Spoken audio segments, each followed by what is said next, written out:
मी doctor छाया जैन हा video यासाठी बनवत आहे की मुले आजकाल फ्रस्ट्रेशनचे शिकार होत आहेत. त्यासाठी आईवडिलांनी काय करायला हवे?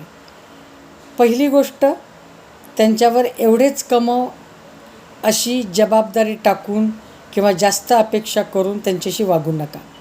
दुसरी गोष्ट, ही मुले जेव्हा एखादी डिग्री घेतात आणि ज्यावेळी डिग्री घेतल्यानंतर त्यांना नोकरी करण्याची संधी उपलब्ध होऊ शकते, त्याचवेळी त्यांना नोकरी करू द्या.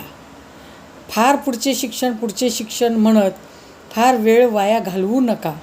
कारण आईवडील कितीही श्रीमंत असले तरी मुलांना आपल्या पैशाचा जो अभिमान असतो आणि जो आनंद असतो तो आईवडिलांच्या पैशात कधीच मिळत नाही.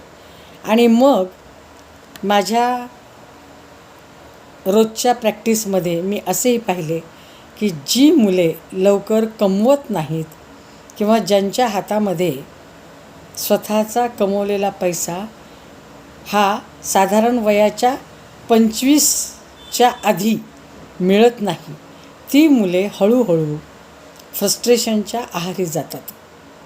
हे होऊ नये म्हणून त्यांना कमवू द्या आणि यंग एजमध्येच त्यांना धावपळ करू द्या.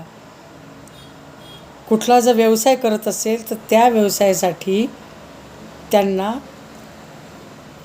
तो व्यवसाय वाढवण्यासाठी आणखी काय काय उपाययोजना करता येतील यावर त्यांनाच विचार करू द्या. तुम्ही मार्गदर्शन करू शकता, पण त्यांच्यावर आपले मत लादून हे असेच कर असे न म्हणता हे असे करता येईल का असा प्रश्नार्थक वाक्यामधून त्यांना सूचना द्या. हा व्हिडिओ तरुण मुलांचे आयुष्य चांगले होण्यासाठी आहे. धन्यवाद.